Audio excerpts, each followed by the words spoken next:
On est nombreux à savoir en fait ce dont on a réellement besoin. On le sent, on le comprend même parfois. Et pourtant, eh bien, on n'arrive pas du tout à s'écouter. Alors c'est pas un manque de volonté, parce qu'on est clairement capable de déplacer des montagnes chaque jour à partir du moment où on pose un pied hors du lit.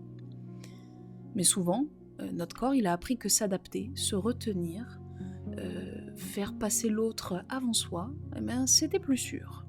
Alors même quand on ressent ce besoin, qu'il est présent, qu'il est clair et défini, il y a une tension qui apparaît, une hésitation, un inconfort.